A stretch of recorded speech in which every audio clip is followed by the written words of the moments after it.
है यहाँ पर।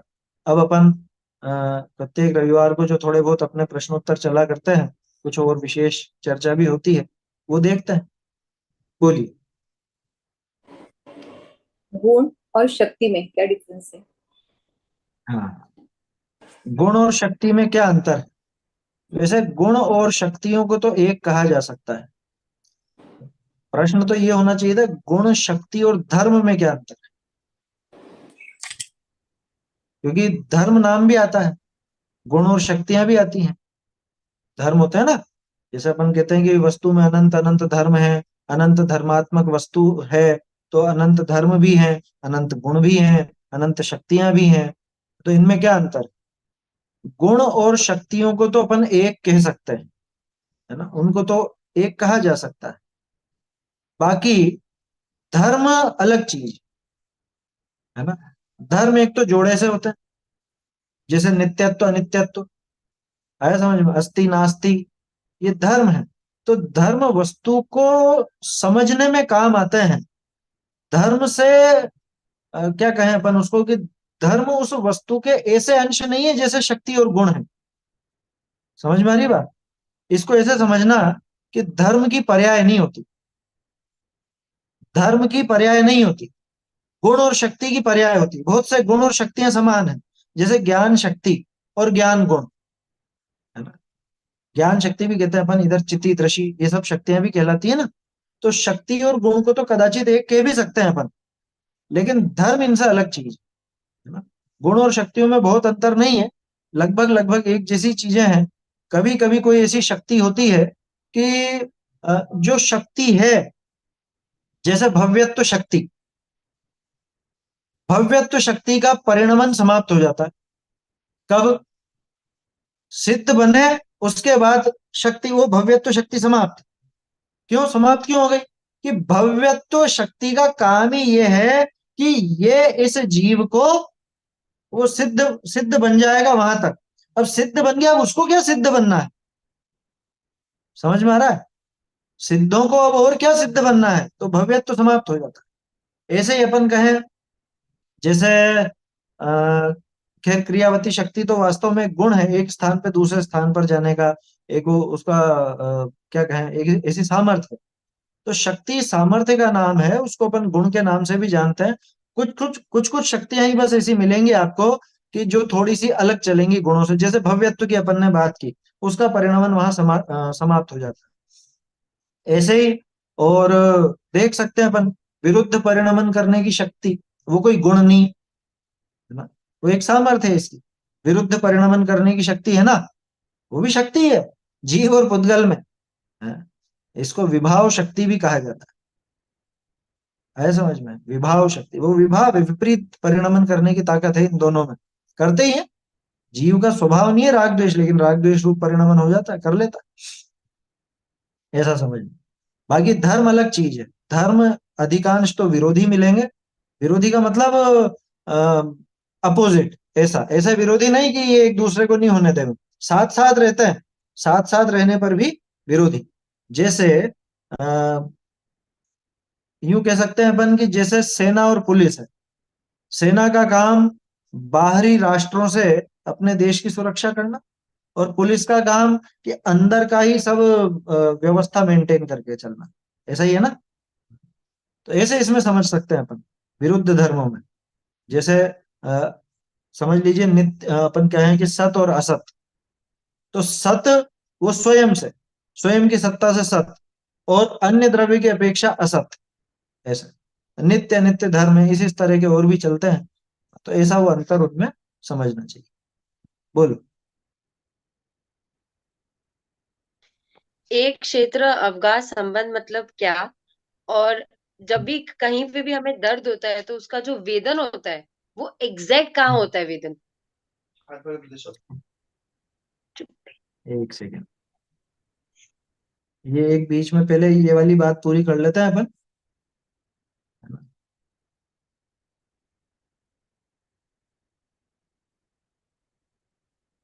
एक और रेज हैंड था ना। वो बोलो। मकान, कमरे की, मकान की चार दीवारी होती है ना। हाँ, जय जिनेन्द्र। तो वो अलग अलग होते हुए भी उनके बिना मतलब एक दूसरे से सापेक्ष है वो। हाँ, वो विरुद्ध धर्म में बात लगती है वो। जैसे ये चार दीवारी है अपने मकान की। एक पूर्व की दीवार, एक पश्चिम की दीवार, दोनों विरुद्ध हैं, लेकिन इन दोनों से ही वो अपना वो द्रव्य टिका हुआ है।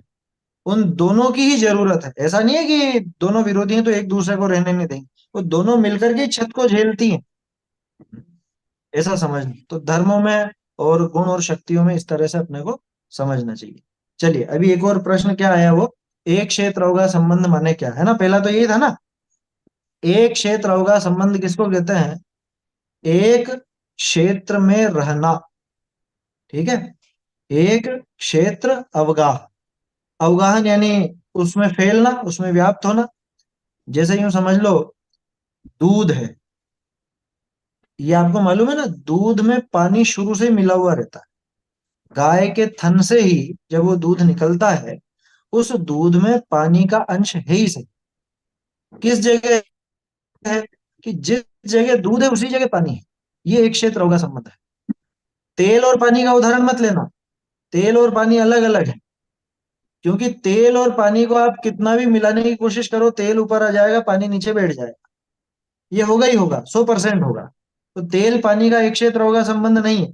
एक क्षेत्र होगा संबंध जैसे दूध और पानी, दूध में पानी साथ में है, वो एक क्षेत्र होगा संबंध। अब अपन अपने पे कैसा लगाते हैं कि जैसे ये जो शरीर है, इस शरीर का जो आकार है, यही आकार आत्मा का है। आत्मा इससे अलग तो नहीं है ना। है? आत्मा भी इसी इसी जगह पर है, इसी जगह पर है ना। वही मौजूद है जहां ये शरीर के परमाणु मौजूद है, उसी स्थान पर, स्थान पर कह रहा हूं, ध्यान रखना, उसी स्थान पर ये भी मौजूद है। अरे और तो और, एक ही जगह पे, जैसे ये मेरी उंगली दिख रही है, इस उंगली की नोक पर, चाहे सुई की नोक ले लो, सुई की नोक पे छहों द्रव्य मौजूद है। छहों के छहों द्रव्य, छहों द्रव्य उस एक ही जगह पर मौजूद है।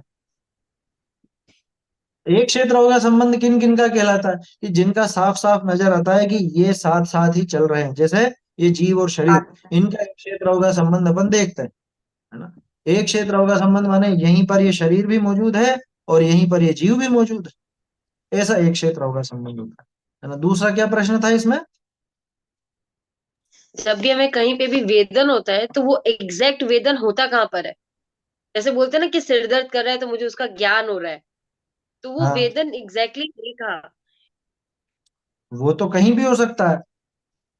नहीं मतलब सिर दर्द हो रहा है फॉर एग्जाम्पल, हाँ, तो वो कहाँ पर, हाँ, मतलब मेरे एक क्षेत्र अवगा संबंध है इसलिए वहां पे हो रहा है, कारमान शरीर है इसलिए हो रहा है, कि क्यों?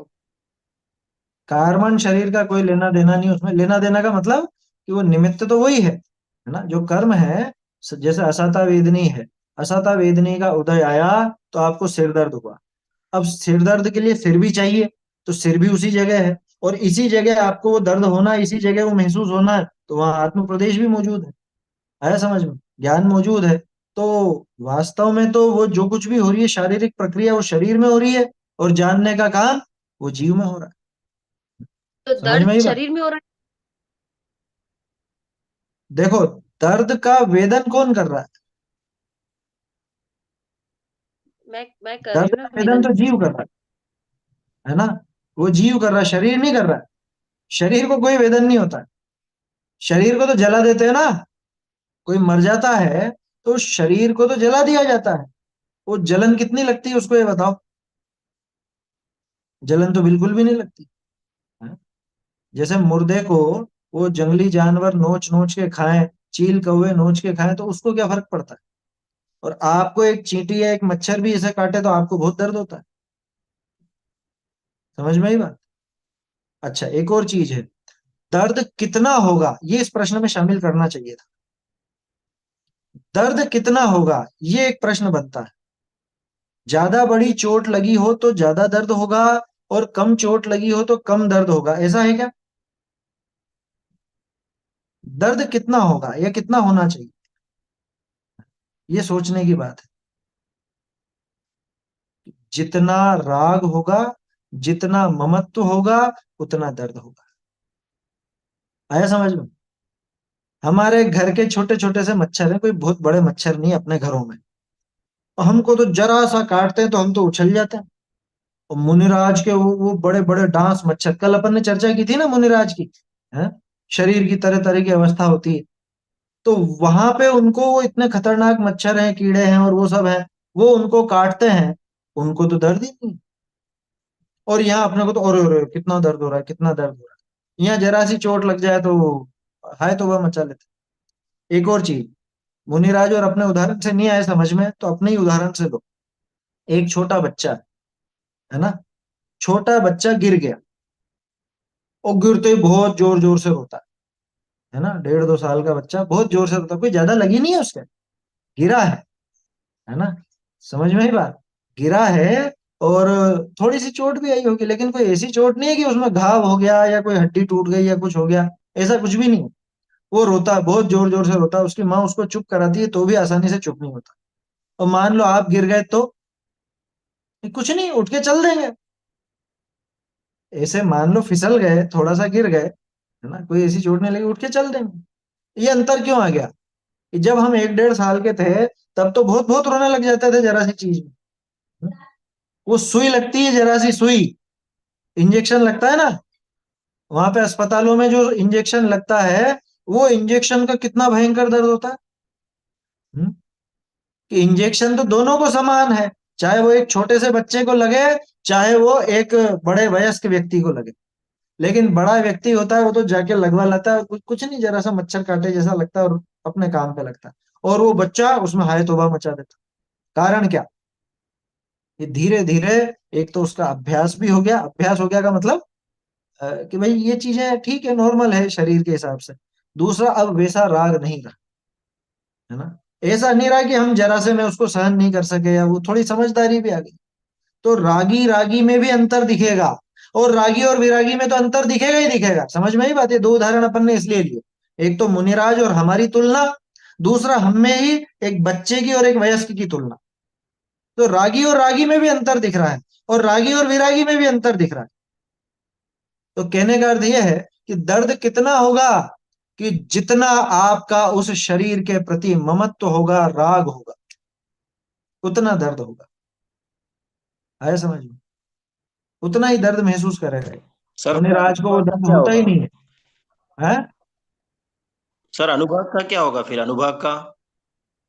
अनुभाग तो अनुभाग में है। अनुभाग। हाँ, तो अनुभाग तो अनुभाग में है, उसका क्या होगा, दे रहा है ना वो तो फल। फल देने का पर अर्थ वो आप क्या अनुभाग समझते हैं? जितना, अनुभाग जितना फलदान देने की शक्ति, हाँ ठीक अनुभाग है। जितना ज्यादा होगा उतना फल ज्यादा देगा, वो दर्द उतना ज्यादा नहीं, होगा। ये यहाँ पे गलत है आपकी सोच। अनुभाग तीव्र होगा तो बाहर में प्रतिकूलता या अनुकूलता तीव्र होगी, उसका अर्थ ये नहीं है कि सुख या दुख तीव्र होगा। अनुभाग अनुभाग में है, अनुभाग का असर कहाँ पे, बाहर मिलने वाली सामग्री पर। अनुभाग का असर अपने जीव के ऊपर नहीं है, क्योंकि अगर अनुभाग वाली बात लगाओगे तो फिर तो उपसर्ग जयी जो मुनिराज होते हैं जिन पर भयंकर उपसर्ग होता है, ये बताओ उनके अनुभाग में कमी है क्या? असाता वेदनी के अनुभाग तो तीव्र है उनके, लेकिन वो दुखी नहीं है, जरा से भी दुखी नहीं है, वो वहां पे पूर्ण सुखी। और हमारे हमारे तो थोड़ा सा ही अनुभाग था, उसमें वो मच्छर काटा इतना सा, और उसमें ही अपन तो बड़े दुखी हो गए। समझ में आ रही बात? तो अनुभाग का असर जीव के ऊपर नहीं है, ध्यान रखना ये बात हमेशा। अनुभाग का असर, साता असाता वेदनी की बात कर रहे हैं अपन, साता असाता वेदनी से ही देख रहे हैं ना, बाहर का दर्द वगैरह, बाहर की चोट वगैरह, वो सब साता असाता वेदनी। अपन मोहिनी आदि की बात नहीं कर रहे हैं, अपन बात कर रहे हैं साता असाता वेदनी की। तो साता वेदनी असाता वेदनी का असर किस पर होता है, कि बाहर मिलने वाली सामग्री पर।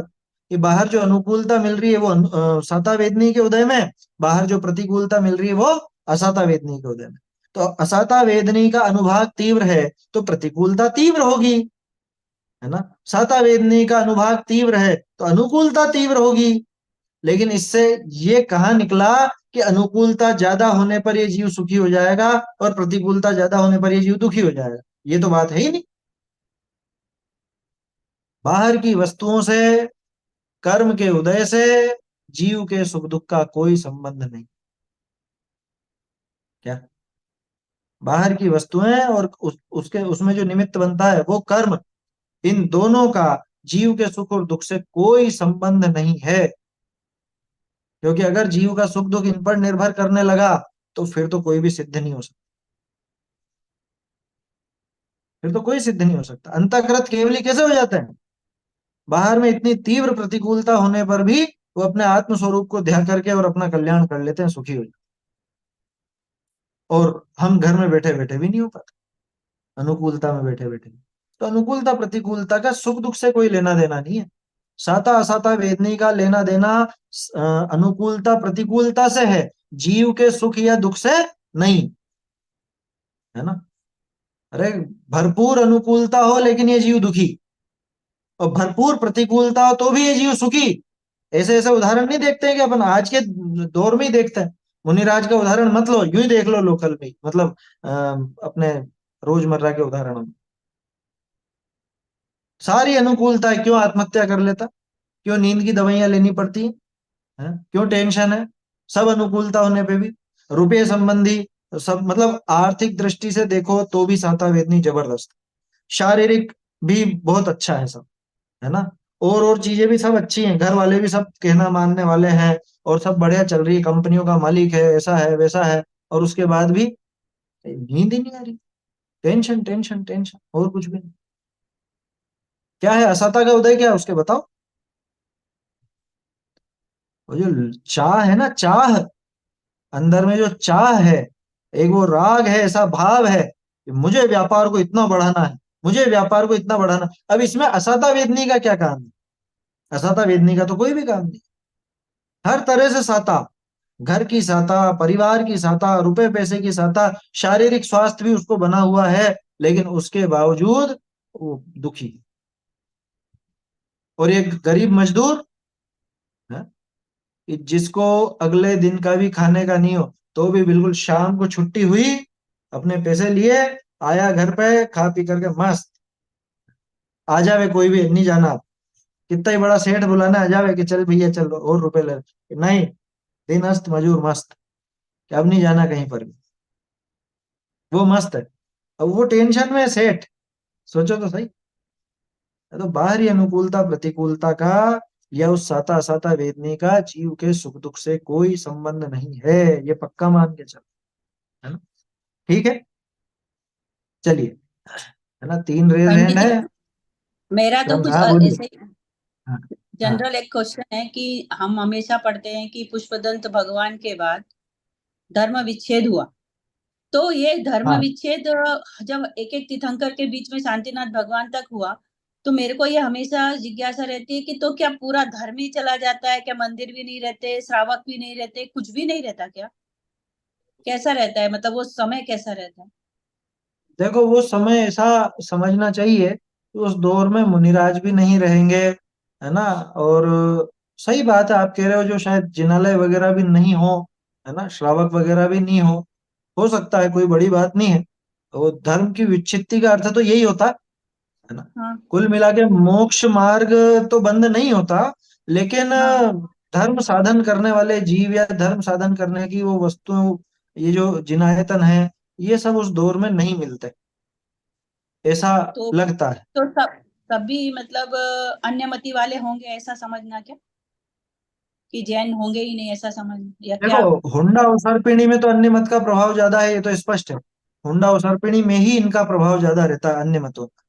बाकी जो और दूसरे मत हैं उनमें तो मतलब, और जो काल है दूसरा, सामान्य रूप से जो अवसर्पिणी उत्सर्पिणी चलते हैं, उनमें तो ऐसा नहीं रहता। उत्सर्पिणी में तो बढ़ता हुआ ही रहता है, धर्म का प्रभाव बढ़ता है। अवसर्पिणी में, और उसमें भी हुंडा अवसर्पिणी में, ये प्रभाव अपने को देखने को मिलता है ना। तो शांतिनाथ जी तक वो चीज चली थी कि पुष्पदंत जी से शांतिनाथ जी तक बीच में धर्म की विच्छित्ति अनेक बार हुई। शांतिनाथ जी के बाद अभी तक नहीं हुई है ना। तो मतलब उस समय कहीं अपन कम ऐसा कहीं समझ, ज्यादा, लेकिन हाँ। उस समय ऐसा समय है जब तीर्थंकर का जन्म होगा, तभी से फिर वो धर्म शुरू होगा और फिर से सब ज्ञान शुरू होगा, ऐसा ना?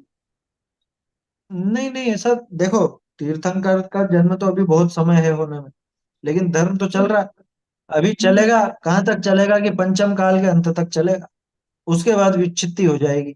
नहीं नहीं, पंचम मतलब काल पुष्पदंत और कहते हैं। शीतलनाथ के बीच का पूछ रही हूँ। पुष्पदंत और शीतलनाथ के बीच में उस समय ये समझना कि जब तीर्थंकर हाँ 10वें हाँ आएंगे तभी हाँ, फिर से धर्म हो, फिर प्रवर्तन से वो होगा ऐसा। प्रवृत्ति होगी, हाँ फिर से वो मार्ग की प्रवृत्ति होगी, ऐसा समझना चाहिए, है ना। ओके। अरे इनके पहले भी हुई, बीच बीच में भी, है ना, इनके बीच बीच में भी हुई है, ऐसा नहीं है कि सीधे पुष्पदंत से शांतिनाथ तक ही बीच में नहीं, विच्छित्ति रही वही होगी। पुष्पदंत हुए, फिर शीतलनाथ हुए, फिर बंधुविच्युति, फिर श्यामनाथ बंधुविच्युति, ऐसा है ना। नहीं नहीं, इनके बीच में भी, लेकिन उसके पहले भी हुई अच्छा। है ना। शांतिनाथ जी तक तो होती रही, शांतिनाथ जी के बाद से अभी तक नहीं हुई। उसका एक कारण और बताता हूँ। देखो पहले के तीर्थंकरों में बीच में गैप बहुत था, ये जैसा आप आयु। देखोगे, आयु की नहीं कह रहा हूं मैं, बीच में अंतर बहुत रहा। जैसे हाँ हाँ। एक कोड़ा कोड़ी सागर का चौथा काल है पूरा, चौथा उसमें काल। से 50 लाख करोड़ 50 लाख करोड़ सागर तो आदिनाथ जी और अजितनाथ जी के बीच में ही टाइम निकल गया। इतना लंबा समय, इतने लंबे समय बाद तीर्थंकर हुए हैं कोई, और जबकि शांतिनाथ जी के बाद अभी देखोगे ना तो इतना लंबा समय नहीं निकला, आया समझ में? ऐसा लंबा समय नहीं निकला, तो इसलिए धर्म की विच्छित्ति नहीं हुई। वो समय बहुत ज्यादा निकलता है तो धर्म की विच्छित्ति होती है, प्रभाव कम पड़ता जाता है, ऐसी बात है हाँ, ना, मतलब मुझे सामान्य ऐसा बात है। लगा कि जैसे तभी कुछ भी नहीं होता होगा तो फिर कैसे अपना जैन धर्म चले, ऐसा मेरे को ये डाउट देखो आता था। ये तो होता रहेगा, विच्छित्ति होगी, वापस से धर्म का प्रभाव होगा, फिर धीरे धीरे प्रभाव कम होगा, कम होते होते विच्छित्ति हो जाएगी, फिर बाद में वापस से धर्म किसी के माध्यम से प्रभावित होगा। ये तो होता रहेगा। अरे ये तो आप अभी के समय में देख लो ना, कुंद हाँ वो। कुंदाचार्य महावीर स्वामी के बाद से देख लो, कि महावीर स्वामी के बाद से कुंद कुंदाचार्य देव तक तो परिपाटी चली आई थी, लेकिन फिर बाद में धीरे धीरे भूलने लग गए तो लिखे जाने लगे शास्त्र। उसके बाद में भी फिर मुनिराज तो होते रहे, बाद तक भी होते रहे। बाद में 13वीं 14वीं शताब्दी के लगभग मुनिराजों का अभाव सा होने लग गया, फिर कुछ दिखते ही नहीं थे, अपने एरिया में नहीं दिखते थे, है ना। तो कहीं पर कम, कहीं पर ज्यादा, ये तो चलता रहता है। ये तो क्या, क्षेत्र के हिसाब से, काल के हिसाब से परिवर्तन चलता रहता है। जैसे देखते हैं ना अपन, कभी तो कहीं की जनसंख्या बढ़ जाती है, कभी कहीं की घट जाती है, तो ऐसे यहाँ भी समझना, धर्म का प्रभाव कहीं पर विशेष बढ़ जाता है, कहीं पे घट जाता है। पहले दक्षिण में ज्यादा रहा धर्म, जैसे तीर्थंकर सब उत्तर भारत में हुए हैं, हम्म। तीर्थंकर सब उत्तर भारत में, महान महान आचार्य सब दक्षिण भारत में, फिर विद्वानों की परिपाटी चली वो उत्तर भारत में है।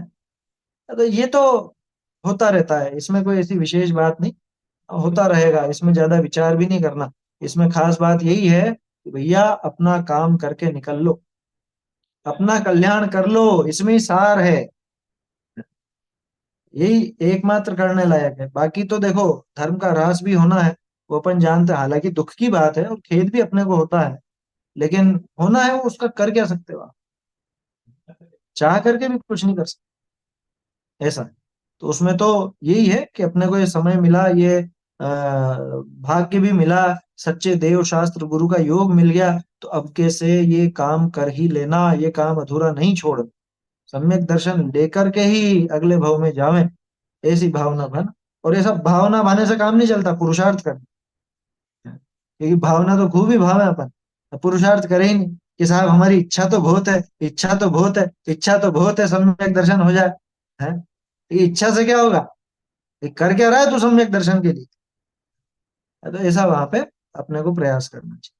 चलिए अगला प्रश्न देखते हैं, बोलिए। तो, ये जो भी बात चली थी ना कि सुख दुख और साता साता के उदय में सुख दुख का कोई संबंध नहीं है, हम्म। तो एक ये भी हो सकता है ना लॉजिक कि सुख दुख तो चारित्र मोहिनी की प्रकृति है सुख और दुख साता चारित्र मोहन असाता की प्रकृति वेदनी। का, सुख दुख कोई प्रकृति नहीं है, सुख दुख तो जीव का भाव है। मतलब हर्ष विषाद ये जो बात है ये सब इसमें आ जाता है ना, चारित्र मोहिनी का ही तो हुआ सुख दुख का काम। देखो देखो, आप दो चीजों को गलत मिक्स कर रहे हो। चारित्र मोहिनी कर्म का नाम है समझ में। सुख दुख हर्ष विषाद ये जीव के चारित्र गुण के परिणामों का नाम है, ठीक है ना। हाँ, चारित्र चारित्र के। मोहिनी जो है वो कर्म की प्रकृति है, उस कर्म की प्रकृति के उदय में जीव के उस तरह के भाव होते हैं। जैसे क्रोध चारित्र मोहनी कर्म का उदय होता है तो जीव के परिणामों में क्रोध का भाव होता है। उधर लोभ प्रकृति का उदय होता है, इधर जीव के लोभ रूप परिणाम होते हैं।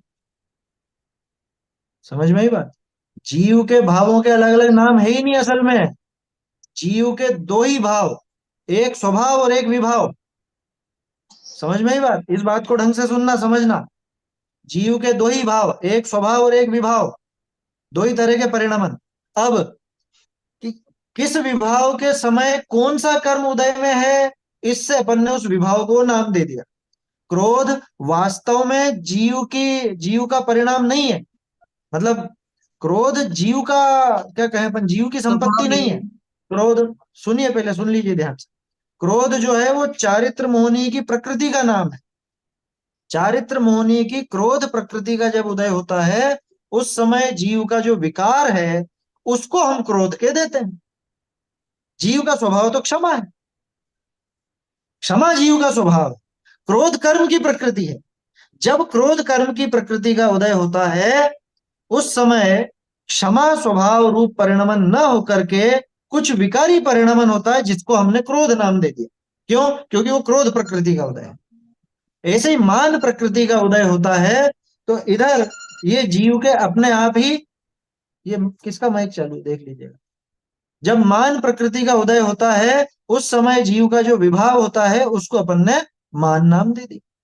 ऐसे ही बाकी सब में समझना। तो ये जो अपन बोलते हैं ना कषाय, 25 कषाय, ये कषाय क्या है कि वास्तव में तो ये चारित्र मोहनी की उन प्रकृतियों के नाम। उस समय जीव का जो विकार होगा ही होगा उस समय, तो उस समय जो विकार है उसको भी हम वही नाम दे देते हैं जो उस प्रकृति का नाम। ठीक है? मैं यही आगे कहना चाह रही थी कि सुख दुख जो है वो चारित्र मोहनी कर्म के उदय से जीव को होता है, और साता असाता जो है वो नहीं नहीं वैधनिक नहीं अखाद्य नहीं कर्मों नहीं का नहीं, काम है। गलत जा रहे हो अभी भी। सुख दुख है वो चारित्र मोहनी के उदय से नहीं होता। आप सोचोगे ऐसा क्यों? तो भाई चारित्र मोहनी के उदय से क्या होता है फिर? कि चारित्र मोहनी के उदय से वो राग भाव होता है, ठीक है ना, द्वेष भाव होता है, और उनमें जुड़ान करता है ये जीव, तो ये दुखी होता है। ये अपन समझेंगे, मोक्षमा प्रकाशक में दूसरा तीसरा अधिकार आएगा, उसमें सब समझ में आएगा। मूल कारण मिथ्यात्व है। जी समझ में आई बात? मूल कारण मिथ्यात्व है, मूल कारण वो कषाय नहीं है। मूल कारण मिथ्यात्व है। कषाय तो ज्ञानी जीव के भी होती है, लेकिन ज्ञानी उसमें एकत्व ममत्व नहीं करते। कल अपन ने पढ़ा था ना, वो पंक्ति भूल गया। अपने स्वभाव को ही अपना मानते हैं, पर भाव में अपनापन नहीं करते, यानी राग का राग नहीं करते। इसको कहते हैं राग का तो राग। सुख दुख को कहेंगे तो यही ना कि चारित्र का विकार है, या फिर यूं कहेंगे कि मोहनीय कर्म के कारण से हुआ है, क्या कहेंगे सुख दुख का होना? उन्हीं कर्म के कारण से अगर सुख दुख मानोगे तो फिर तो आप पराधीन हो जाओ। उसको समझना। होता क्या है, इधर दर्शन मोहनी का उदय होता है और जीव स्वयं अपने स्वरूप को उसमें अपनत्व तो नहीं करने का विकार करता है, अपने स्वरूप को नहीं पहचानता है, ये उसका विकार होता है, तो दुख का अनुभव करता है। दुख अकेले एक गुण की पर्याय, मतलब एक ही की वजह से नहीं है ना। जैसे सुख में अपन देखते हैं, उसी तरह से दुख में भी समझ, है ना। वो एक सामान्य कथन है कि दर्शन मोहनी और चारित्र मोहनी के उदय से जीव ऐसे ऐसे परिणाम करता है, समझ। जी, और दर्शन आगे मोहनी के आज्ञावादी उदय के में, साथ। सुनिए सुनिए पहले, दर्शन मोहनी के उदय में वो श्रद्धा का विकार होता है, उसको अपन मिथ्यात्व कहते हैं, और चारित्र मोहनी के उदय में जो विकार होता है उसको अपन कषाय कहते हैं। इसमें सुख और दुख कहाँ आया? अब जब वो कषाय हो रहा, उसमें जुड़ान करता है, जब इसका जुड़ान होता है तो ये दुखी होता है, और उससे भिन्न देख करके खुद अपने स्वरूप को पहचान लेता है तो सुखी हो जाता है। इतनी बात, ठीक है ना। जी, आगे मतलब आगे मेरी बात यह थी कि ये इस कारण से हो रहा है कि कषाय में राग भाव करा, या उसमें जुड़ा, तो इसको सुख, क्रोध हुआ, सुख या जो भी सुख दुख हुआ, नहीं नहीं नहीं, लेकिन क्रोध तो आगे खुद कषाय है। हाँ, हाँ जी, और क्रोध खुद आगे में बात कषाय करते है। हैं तो अधिकांश लोग ऐसा मानते हैं कि साता असाता के उदय में जीव को, मतलब असाता का उदय चल रहा, हमें तो बहुत दुख है, असाता का उदय, व्यक्ति जनरली ऐसी बात, अच्छे अच्छे स्वाध्याय भी ऐसा बोल देते हैं। अब जबकि एक है कि साता असाता तो वैधनी कर्म की प्रकृति, वो अघातीय कर्म की, अगर ऐसी बात होती तो अरिहंत परमेष्ठी के तो साता असाता का उदय है, वहां तो वेदनी पड़ा हुआ है, अरहंत और के ये असाता चला का जाता उदय है नहीं, इसमें। साता का उदय है। असाता तो बहुत कम है। अरहंत का उदाहरण नहीं लेना, हम मुनिराज का लेना। मुनिराज के तो असाता का भी उदय दिख रहा है, साता का भी दिख रहा हम है ना। तो ये साता कैसे असाता कह उसमें सुख सकते दुख कि का आर्यन कारण नहीं। भगवान के, आर्यन भगवान के साता का ही उदय है, साता का उदय नहीं है, कैसे कह सकते हैं? एक समय की तो उदय होती है ना, फिर एक एक समय के बाद तो पलटा आता ही ना। वो बंध कारगर नहीं होता है क्योंकि उसको वो नहीं मिल पाता है, आप गलत लेकिन समझ उदय रहे तो हो, है आप ना आश्रय साता और का। बंध में वहां पे उलझ रहे हो। वो जो आप बात कह रहे हो वो एक समय के आश्रयों की बात है, उसमें साता असाता की बात नहीं है। अनंत परमेष्ठी के असाता का उदय नाम मात्र का कहलाता, कैसा बताऊं? समुद्र में बूंद बराबर, समुद्र में बूंद बराबर कहा जाता है। वो भी सिद्धांत में कहा इसलिए, उसका असर कुछ दिखेगा नहीं। असाता का उदय नहीं होता अरंत दशा में, सामान्य कथन यही है ना। और उसको इसी रूप में जी समझना। क्या? असाता का उदय तो वहां पे सिद्धांत में कहा गया, इसलिए कहा है क्योंकि देखा कर्णान योग की अपेक्षा कि भाई समुद्र में बूंद के बराबर, तो क्या गिनती है उसकी? हाँ वो, उसकी कोई गिनती नहीं, है ना। वो अलग चीज है। जो आप कह रहे हो ना आश्रय तो होता है बंधन नहीं होता, वो अलग चीज है, वो अलग बात है। और वहां पे तो सिर्फ पुण्य का ही है, वहां पे असाता का है नहीं बिल्कुल भी। वहां साता वेदनी की बात है, आश्रय होता है और बंधन नहीं होता, वो भी सिर्फ साता का।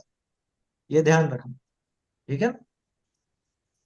चलिए आगे बढ़ते हैं। जी समय हो रहा है जय अपना, एक श्री और रेज हैंड। हाँ हाँ बोलिए। छोटा सा प्रश्न हाँ मैं पूछना चाह रही थी कि जब जीव आत्महत्या करता है तो स्वतः मतलब बुद्धि से करता है या कर्मानुसार जैसे वैसे प्रेरित होके मतलब वैसे करता है, कर्म बुद्धि से करता है? देखो, निमित्त निमित्तिक संबंध है। आया समझ में? निमित्त निमित्तिक संबंध है, क्योंकि कोई भी कार्य है तो वहां पे निमित्त के रूप में कर्म तो होगा ही होगा। मतलब जहां तक विकार मौजूद है वहां तक की बात कर रहे हैं अपन। जितने भी विकार हैं तो विकार में निमित्त रूप से तो वो कर्म रहेगा, लेकिन वो कर्म ने उसको कराया ऐसा तो है नहीं, है ना। करता तो खुद ही भूल करके है, अपने स्वरूप को खुद भूला, विपरीतता खुद ने की, वैसी तीव्र कषाय भी खुद ने की, खुद का वो प्राण घात करने के विचार भी वो स्वयं के आए। उसमें वो कर्म का तो सिर्फ एक कहने का निमित्त है, क्या कि ये इसकी बुद्धि ऐसी फिरी, चारित्र मोह का ऐसा तीव्र उदय है। दर्शन मोह तो था ही सही, लेकिन चारित्र मोह भी ऐसा तीव्र जो खुद का घात करने को तैयार हो गया। ये आएगा इसमें मोक्ष प्रकाशक में, तीसरे अधिकार में देखेंगे। हर एक कषाय में टोडरमल जी आखिर में ये लिखेंगे कि कभी ये कषाय बढ़ती बढ़ती ऐसी तीव्र हो जाती है कि दूसरे को मार देता, दूसरे को नहीं मार पाया तो स्वयं मर जाता, स्वयं अपना घात करके समाप्त हो जाता। मोक्ष मार्ग प्रकाशक ने दिया है, हर एक कषाय में ये लिखा है। तो कोई भी कषाय की तीव्रता में ही आत्मघात का विचार बनेगा। मंद कषाय में कभी आत्मघात नहीं होगा, ये नियम है। आत्मघात का जो भाव है वो भयंकर भयंकर कषाय का परिणाम है, सामान्य नहीं है वो, इसलिए तीव्र कषाय। और चूंकि तीव्र कषाय है तो अपन कह सकते हैं चारित्र मोहनी का तीव्र उदय है ना। निमित्त ऐसा निमित्तिक होता है कि संबंध जैसे है ना, उसकी ये सब आने कुछ। वाली गति के अनुसार, जैसे उसकी जैसे आने वाली गति जैसे खराब है तो उस अनुसार उसकी बुद्धि काम करती है और वो उस वजह से ऐसा करता है। अच्छा, अब इसमें देखो उल्टा चले अपन। वो उस गति आगे ऐसी होनी है इसलिए ऐसा काम कर रहा है, या ऐसा काम कर रहा है इसलिए गति ऐसी होनी है? क्या है बात? भाई जो हाँ अभी कर रहा है हाँ वही तो ये आगे फल भोगेगा ना। तो हाँ। वास्तव में कारण इधर से लगेगा, कारण इधर से लगेगा। भाई, भाई जो काम पहले हुआ उसी को तो कारण कहेंगे ना अपन। अच्छा।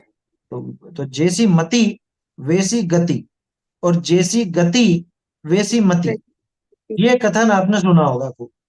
अब हाँ, इसमें एक विशेष बात और कहता हूं। गति के अनुसार गति और मति के अनुसार मति। क्या? गति के गति और मति के अनुसार मति। हाँ, समझ में आई बात? ये तो बिकॉज निमित्त निमित्त देख करके अपन क्या कहते हैं कि जैसी गति वैसी मति, है ना? जैसी गति होनी है, जो आपने कहा कि आगे ऐसा ऐसा बनना था उसको, ऐसी गति में जाना था, इसलिए उसकी मति ऐसी बुद्धि भ्रष्ट हो गई और इस वजह से ऐसा काम कर लिया। दूसरी तरफ ऐसा कहते हैं जैसी मति हुई वैसी आगे गति हो गई, यहाँ खोटी बुद्धि हुई तो आगे भी खोटी गति मिल गई, ठीक है ना? लेकिन वास्तविकता क्या है? वस्तु स्वतंत्रता का सिद्धांत क्या कहता है कि मति के अनुसार मति और गति के अनुसार गति। क्योंकि यहाँ जो मति थी, ये मति अब आगे रहे जरूरी नहीं है, गति तो हो जाएगी लेकिन ये मति आगे नहीं रहेगी, है ना? भाई अभी आत्मघात का जो पाप किया, या समझ लो और भी कोई पाप किया, कुछ भी पाप इस जीव ने किया, उस पाप के फल में इसने कोई गति बांधी।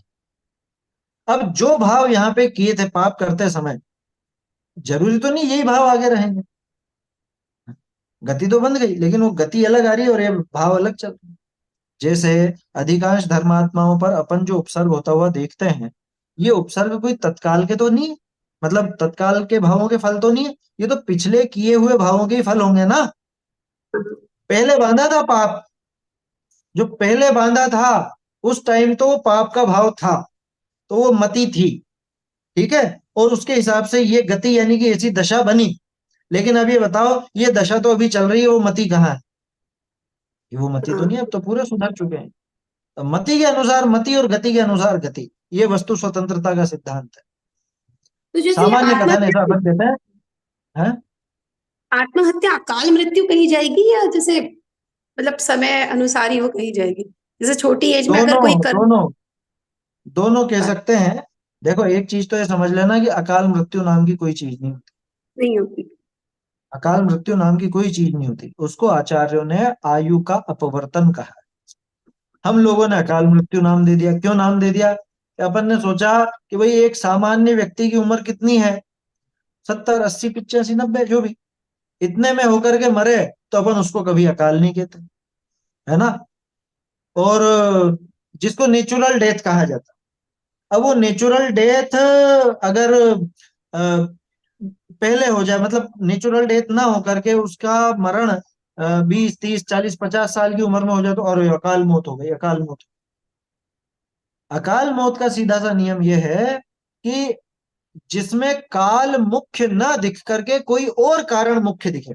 जैसे कोई बुजुर्ग व्यक्ति 80 साल का होकर के मरा, उसमें क्या कहते हैं अपन? हाँ टाइम तो हो ही गया था, आयु तो हो ही गई थी, काल से ही मरण हुआ है, ठीक है ना? और कोई जवान व्यक्ति मर जाए तो अरे उम्र तो नहीं थी ऐसी, फिर कैसे मर गया? तो वहां पे काल मुख्य कारण नहीं दिख रहा। क्या मुख्य कारण दिखा? कि कोई ना कोई बीमारी या एक्सीडेंट या और जो भी, जैसा आत्मघात की बात आप कह रहे हो, तो वो उसमें फिर अपन उसको अकाल कह देते हैं। लेकिन अब मुझे ये बताओ कि केवल ज्ञानी ने इसका मरण कब देखा था? तो पहले ही देख लिया होगा। वो तो जो आदमी, जैसे मान लो कोई 50 की उम्र में मरा, तो 50 की उम्र में मरने वाले का मरण केवल ज्ञानी ने कब देखा था? 80 में? देखो तो उसके हैं? पहले तो तीन तीन आगे के वो भी कालों तो की सब पहले ही देख लेते हैं। 50 की उम्र में ही देखा ना, केवल ज्ञानी ने भी उसका मरण यही देखा ना कि 50 के में मरेगा, है? आया हाँ, समझ में? ये 50 की उम्र में ही मरेगा ये देखा। तो ये बताओ फिर वो अकाल में हुआ कि स्वकाल में हुआ? स्वकाल भाई में वो ही। 50 की उम्र में ही मरना था, तो 50 की उम्र में मरा, तो वास्तव में वो स्वकाल में ही है। अकाल तो हम इसलिए कह देते हैं कि अरे अभी तो ये मरने जैसा नहीं था, ये तो पहले ही मर गया और ऐसा वैसा, है ना? भाई सारी चीजें वो निश्चित है ना, इसी का ही नाम क्रमबद्ध भी है। सब निश्चित है, उसी समय होना है। हाँ ये जरूर है कि आयु ज्यादा की बंधी हो और कुछ भावों की तीव्रता के कारण वो आयु का अपवर्तन हो जाता है, आयु का घटना हो जाता है, वो जरूर अपन कहते हैं। लेकिन केवल ज्ञानी से पूछोगे तो वो पूरा बताएंगे कि इसने आयु तो बांधी है 80 की, लेकिन ये 80 में नहीं मरेगा, ये 50 में ही मर जाए, इसकी आयु का अपवर्तन हो जाए, ये भी हो जाए। ऐसा कभी नहीं होता कि साहब केवल ज्ञानी ने तो इसकी 80 की जानी थी और ये तो 50 में मर गया, ऐसा नहीं होगा। जो जो भाई कर्म के परमाणु ही तो हैं, उनकी अवस्था बदल जाती है, ऐसा है ना? देखो समय ज्यादा हो गया है अपना, है ना? दो एक प्रश्न और यहाँ पे रेज हैंड हो रहे हैं। हाँ। छोटे से हो लेकिन तो ये ले लेते आयु हैं, नहीं का तो फिर अगले हफ्ते देख लेंगे। हाँ, आयु का अपवर्तन होता क्यों है? जैसे ऐसे क्या काम होते हैं, ऐसे कोई पाप कर्म होते हैं कि जिससे उसी नहीं उसी नहीं जन्म नहीं, में पाप कर्म के कारण नहीं होगा, पाप कर्म के कारण नहीं होगा, जीव के तीव्र कषाय के परिणामों से ही आयु का अपवर्तन होता है, ऐसा समझना, है ना। क्योंकि कर्म के कारण कर्म अपवर्तित हो जाए ऐसा नहीं होता, जीव के भावों के कारण कर्मों में कर्म के स्थिति में अपवर्तन होता है ना, ऐसा समझना। चलिए, अ, छोटा प्रश्न हो तो पूछ लीजिए आप, नहीं तो अगले हफ्ते देख लेंगे, संडे को यही क्रम रहता है। माइक माइक चालू।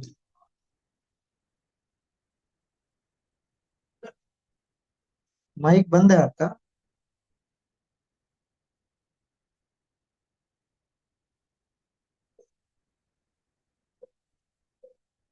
बोलिए। हाँ, जय जिनेन्द्र भैया जी। मुझे हम्म। एक प्रश्न था। जो पाप और पुण्य के परिणाम होते हैं, तो वैसे वो हम चारों गति के परिणाम जो परिणाम करते हैं, वैसे वो चारों गति हम मानते हैं। तो जब आयु बनती है, तो ये चार गति के जो प्रकृति हमने बांधी है, तो वो कैसे एक में ट्रांसफर होते हैं, वो पूछना था। नहीं नहीं, देखो, चार की नहीं बंधती कभी भी आयु, आयु हाँ एक ही की बंधती है ना। हाँ, वो बराबर चार की बराबर। एक में ट्रांसफर नहीं होती। नहीं, चारों प्रकार की बनती है ना।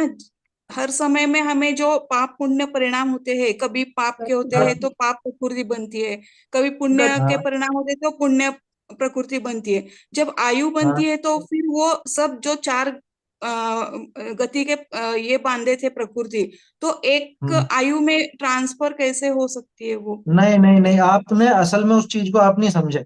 देखो, गति अलग चीज है और आयु अलग चीज है। ओके। आयु एक ही बंधती है, गति तो चारों प्रकार की बंध सकती है। अच्छा। गति जो है वो नाम कर्म का भेद है ना। आप नाम कर्म के भेद पढ़ोगे ना, तो नाम कर्म हाँ के जो 93 प्रकृतियां अपन देखते हैं, उसमें चार गतियां हैं, और आयु जो है वो चार आयु है। आयु एक ही बंधेगी, हाँ, कभी बराबर। दूसरी आयु नहीं बंधेगी, तो वो ट्रांसफर वाला काम ही नहीं है। रही बात गति की, तो गति तो चारों प्रकार की हमेशा, मतलब जैसे भाव हो, उस भाव के हिसाब से वो चारों गतियां बंधती रहती हैं, और उदय में भी आती रहती है। आया तो समझ। वो एक एक जो आयु बनती है ना, तो उसमें ये अगर पुण्य पुण्य आयु बंदी है, तो वो पाप प्रकृति उसमें कैसे ये काम करती है? पाप प्रकृति क्यों नहीं होगी? देखो, आयु का काम सिर्फ इतना है कि इस जीव को उस शरीर में कब तक रोके रखना है, ये आयु का काम है। मनुष्य आयु का काम क्या है? जैसे अभी अपन मनुष्य, ठीक है ना, अपने हाँ मनुष्य आयु का उदय है, तो अपने मनुष्य आयु का उदय क्या काम कर रहा है कि ये जीव इस शरीर में बना रहे कब तक। जैसे मान लो आपने 80 वर्ष की आयु बांधी है, तो 80 वर्ष तक इस शरीर को छोड़ करके आप नहीं जा सकते, चाह के भी नहीं जा सकते। ये आयु का काम इतना ही है बस। अब पुण्य और पाप का जो भी उदय होना है सो होगा। उसमें ऐसा नहीं है कि मनुष्य आयु है, ये तो पुण्य प्रकृति है तो पुण्य ही पुण्य आना चाहिए, ऐसा नहीं होता ना। पुण्य प्रकृतियां पाप प्रकृतियां सब अपने अपने हिसाब से उदय में आती रहती है ना। वो चाहे देव हो, मनुष्य हो, नारकी हो, अथवा तिर्यंश हो, चारों गति के जीवों की, गति कह रहा हूं ध्यान रखना, चारों गति के जीवों की आयु तो आयु तो एक ही चल रही, लेकिन गति अलग अलग करके उदय में भी आ सकती है, और गति अलग अलग बंधती भी रहती है ना। अच्छा। सिर्फ एक आयु कर्म ऐसा है जो पूरे जीवन काल में वो एक बार ही बंधना, बंधता है, उसके बाद फिर बाकी के 7 कर्म निरंतर बंधते हैं। ठीक है ना। चलिए, समय ओके। ज्यादा हो गया है अपना, और भी जय प्रश्न जी। होंगे तो अगले हफ्ते अपन ले लेंगे, अगले हफ्ते उनकी चर्चा अपन कर लेंगे, है ना। कल से अपना क्रम जो चलता है, सुबह रत्नकरण श्रावकाचार और शाम को मोक्षमा प्रकाशक, वो यथावत वैसे रहे। चैतन्य का स्मरण प्रतिक्षण ही करो रे, भव के अनंत दुख को क्षण में हरो रे, अक्षय अनंत निज सोक्ष निधान पाओ, गाओ अरे इसी के गीत गाओ, निज निधि मुझ में बताई, यह अनंत उपकार है, इसके लिए जिनवाणी माँ को पुत बार, वंदे माँ पुत बार।